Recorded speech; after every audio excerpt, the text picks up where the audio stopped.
Qué bueno que están con nosotros. Bienvenidos a Ley TV, el canal legal. Y lo que vamos a hacer aquí hoy es hablar de leyes. Y para hablar de leyes, ¿quién mejor que un abogado? Y el abogado es José Rojas de la firma legal Levin Rojas, Camasar y Reg. Bienvenido, José, ¿cómo estás?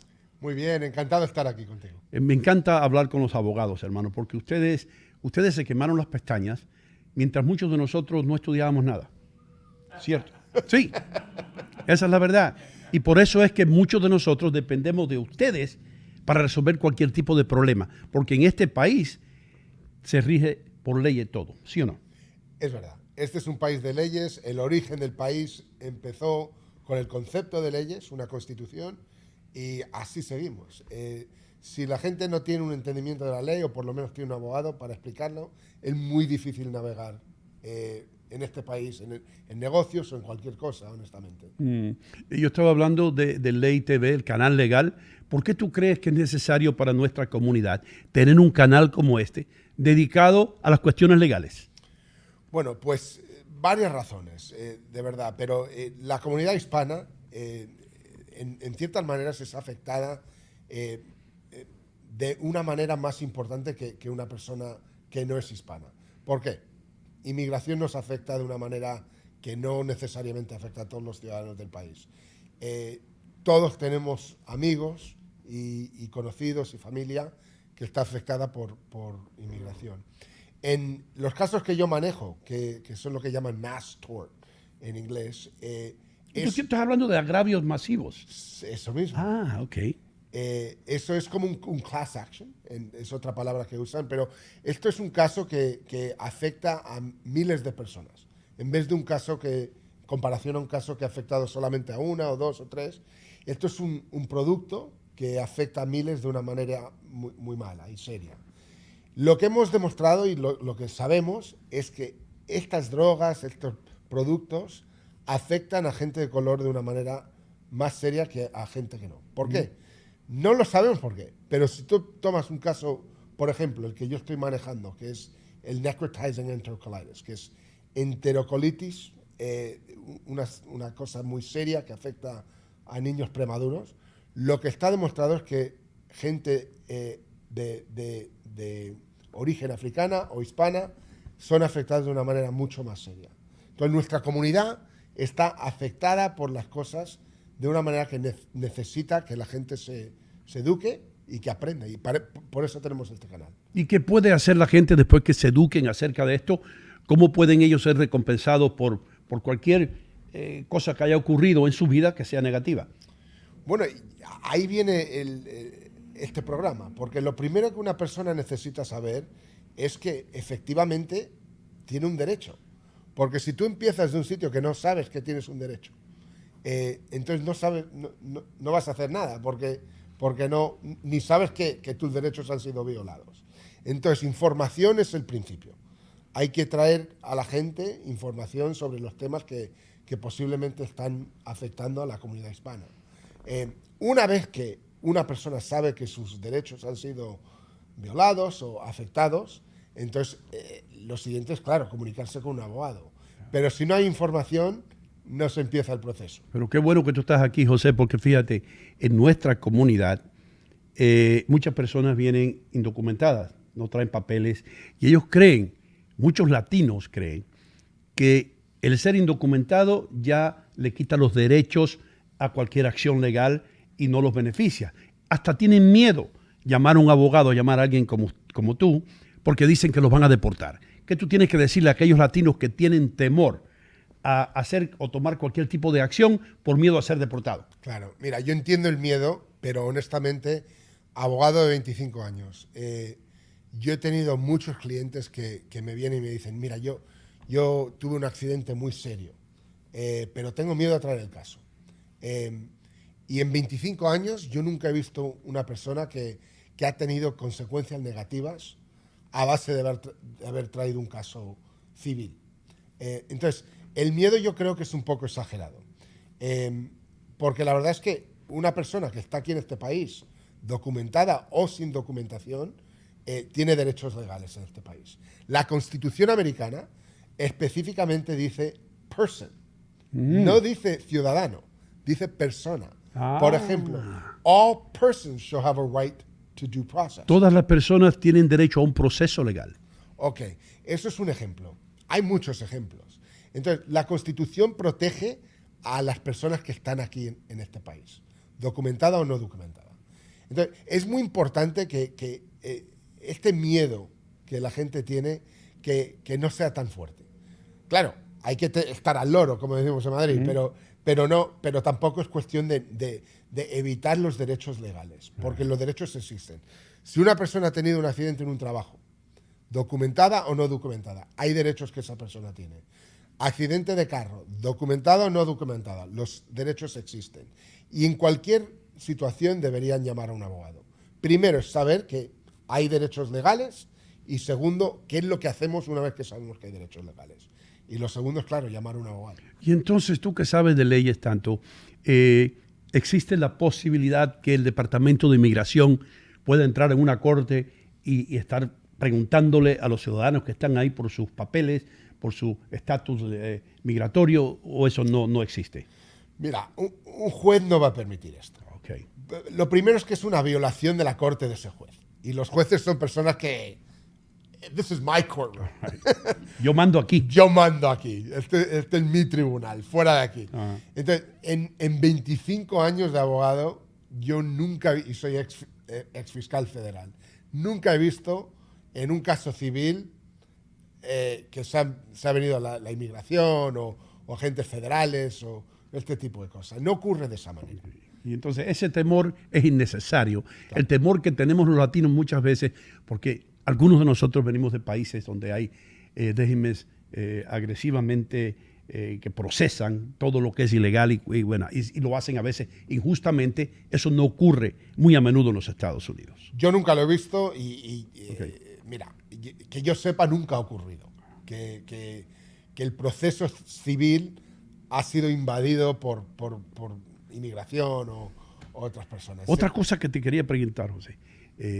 Esto de statute of limitation o el tiempo límite que tiene una persona para hacer un reclamo.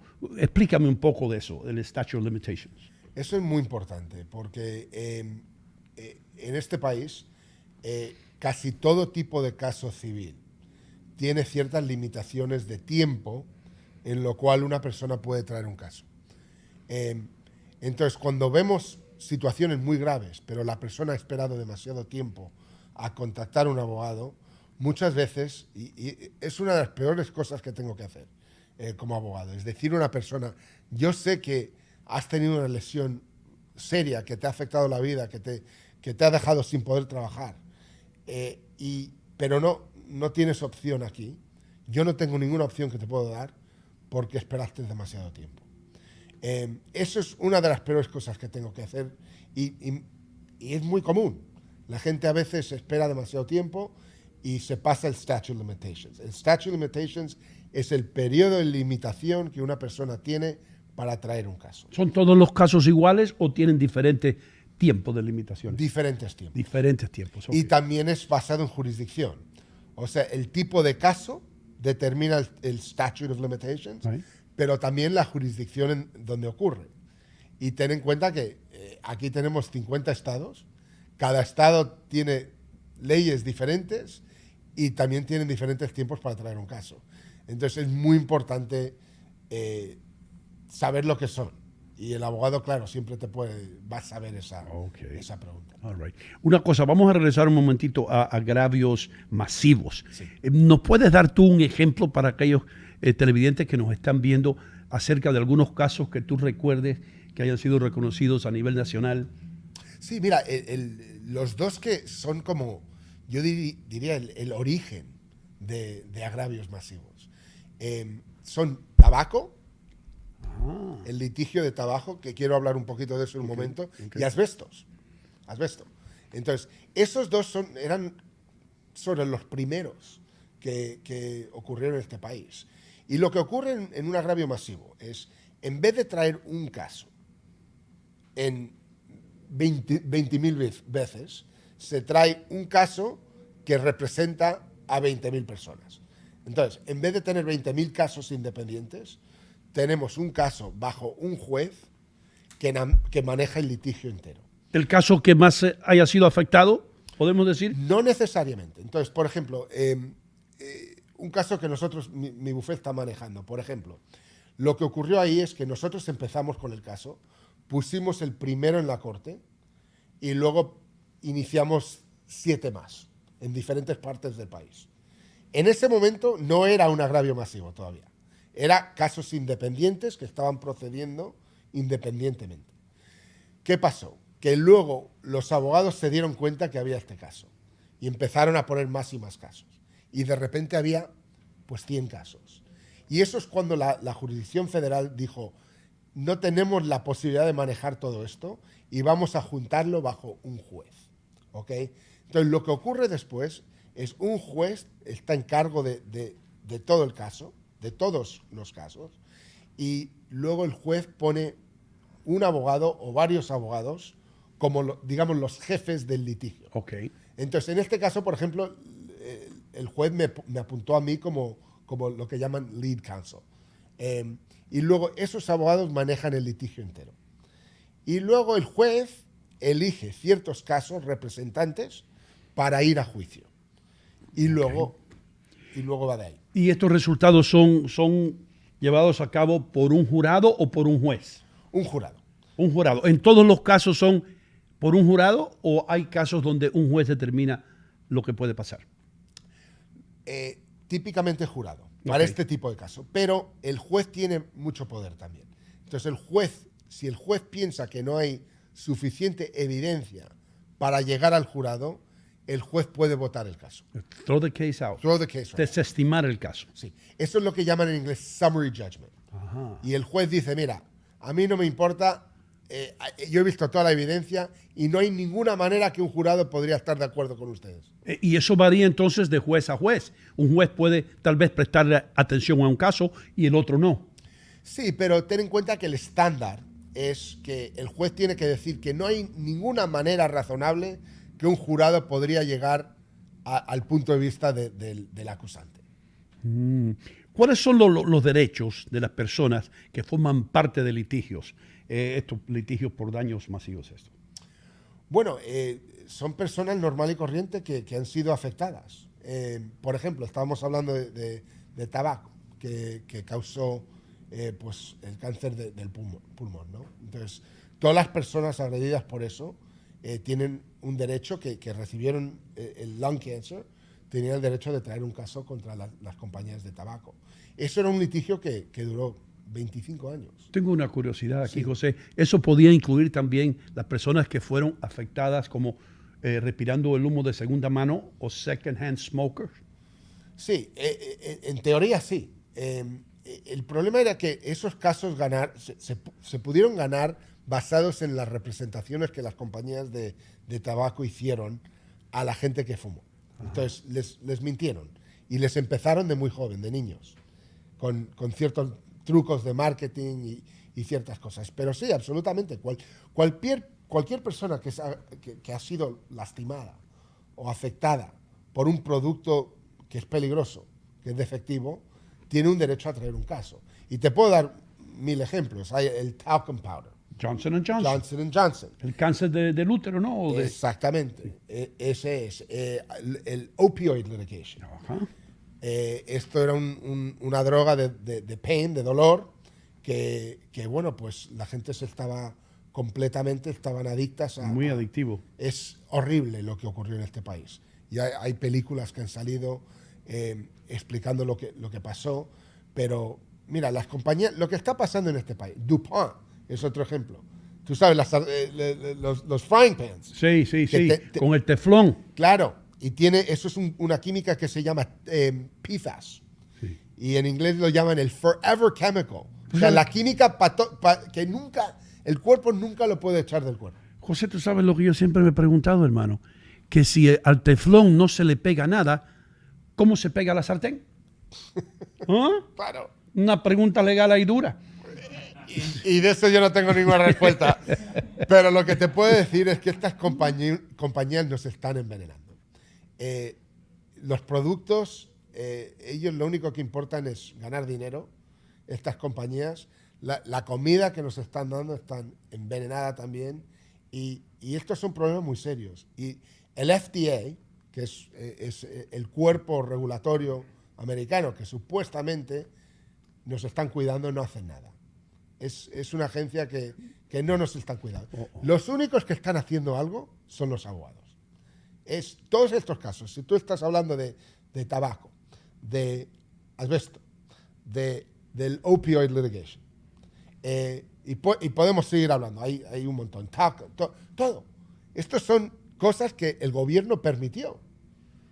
El gobierno permitió estas cosas. ¿Cómo o hasta qué punto tiene el cabildeo o el lobbying en Washington? ¿Hasta qué punto tiene influencia en las decisiones que toman estas compañías? Porque obviamente a mí nadie me puede decir que lo que encontraron mal hoy no estaba mal hace 10 años. Es decir, a alguien le pagaron para que se callara la boca.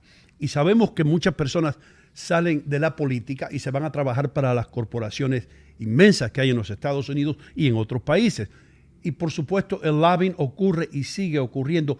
¿Cómo es la transferencia de dinero y por qué el atractivo de todos estos jefes de corporaciones de entrar en la política y viceversa, de los políticos entrar como jefes o estar en la junta directiva de diferentes compañías? Uy, me están metiendo en un tema que es muy personal para mí. Mira, para mí esta es la corrupción más alta que ocurre en este país. Hace años hubo una decisión de la Corte Suprema que se llama Citizens United. Citizens United. Esto fue una decisión que dijo que la Corte Suprema dijo que compañías, empresas, son personas. Entonces, que tienen todos los derechos de una persona de dar dinero a la política y a los políticos. ¿Okay? Entonces, lo que ocurrió desde esa decisión es que la corrupción es inmensa. Entonces, el dinero que viene a los políticos es, ni te puedo explicar. Es más dinero que nosotros hemos visto en toda nuestra vida.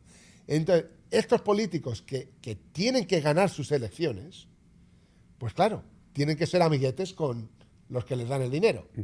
Y si pone una ley que es contraria al interés de una compañía, ¿tú te crees que van a dar dinero de nuevo? No, por supuesto que no. El otro problema, y creo que tocaste aquí, que existe, si tú tomas, por ejemplo, el FDA, que es el Food and Drug Administration, esta es la agencia federal que está a cargo de comidas y de drogas, ¿okay? de medicinas.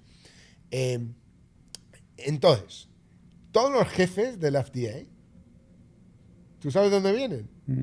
De las empresas. Lo que yo estaba mencionando, sí. Hubo un tipo, la película lo toca, pero en el caso este de los opioides,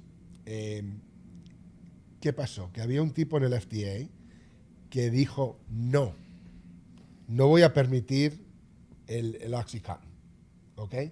Entonces la compañía le estaba empujando, le sacaba a tomar cenas, a comer, y el tipo aguantó. Denied, negado, ¿ok? De repente, el tipo cambió de opinión. Y la película lo explica, porque no se sabía Algo por qué. pasó en una de esas cenas. ¿Tú sabes para quién se fue a trabajar un año después? ¿Para quién? La compañía. Ajá. La compañía. Y él había aprobado ya el plan que iba a mejorar la compañía y fue una promesa que se le hizo, posiblemente no escrita, pero verbalmente, y eso es lo que ocurre. Esa implicación está ahí presente. Sí, sí. Porque mira, un tipo está diciendo no. Luego hay un meeting en Washington, perdón, en Stanford, era aquí en Stanford, Connecticut. Y de repente el tipo dice ok, y un año después el tipo está trabajando, ganando mucho dinero en la misma empresa. Esta es la corrupción que ocurre. Entonces, ¿cuáles son nuestras protecciones? Si el gobierno no trabaja para nosotros, ¿ok? Y si las agencias que están presentes para protegernos tampoco están trabajando para nosotros, pues lo único que queda son los abogados, peleando estos casos bajo el sistema civil. Y todos los cambios que han ocurrido en este país, que tienen que ver con safety, con la salud, empezando con tabaco, asbesto, opioid litigation, Teflon, todos. Hasta la seguridad de los edificios que se están construyendo. Abogados, Sí. casos civiles, es la razón que todo eso empezó. El gobierno no hizo nada, hasta seatbelts. José, yo creo que tú estás creando una imagen positiva de los abogados. Tú eres el único que lo ha hecho. Sí. Mira, como abogado, para mí es una lástima que que la gente vea a los abogados como de cierta manera negativa. Y lo entiendo. O sea, tú tienes abogados en todas las profesiones hay de todo tipo. Por supuesto que sí. Pero en mi experiencia, los abogados, particularmente los que manejan este tipo de casos, ponen todo en riesgo. Entonces, por ejemplo, yo cuando los casos que yo manejo, yo no cobro dinero al principio. Los gastos del caso los pago yo. El tiempo mío, a veces voy 2, 3, 4 años sin recibir nada. Entonces, es una inversión tremenda. ¿Pero por qué lo hacemos? Porque yo tengo que devolver a la comunidad. Y esta es la mejor manera que yo sé hacerlo. Porque estos problemas son muy serios y sin abogados poniendo estos casos en las cortes, las compañías nunca van a cambiar. Nunca van a cambiar. Porque están ganando dinero, demasiado dinero. Yo creo que esto es un beneficio que está prestando este canal. El hecho de que tú has traído a la mesa cosas que son reales y cosas que todos debemos saber. La imagen que muchos de nosotros hemos tenido a través de los años de los abogados, como dijo José, la mayor parte de ellas no deben ser negativas. Yo creo que hace falta personas como tú, porque es cierto lo que tú dices. Los que cabildean, los que tienen el poder en sus manos, nunca van a admitir sus errores. ¿Entiendes? Entonces, te damos las gracias por estar aquí con nosotros en Ley TV y esperamos tenerte por aquí muy nuevamente. Así que, mis queridos amigos, recuerden de sintonizarnos nuevamente en nuestro próximo programa para que aprendan un poco más acerca de leyes, para que sepan lo que está pasando allá afuera y cómo protegerse con expertos como José. Muchas gracias. Un gran placer.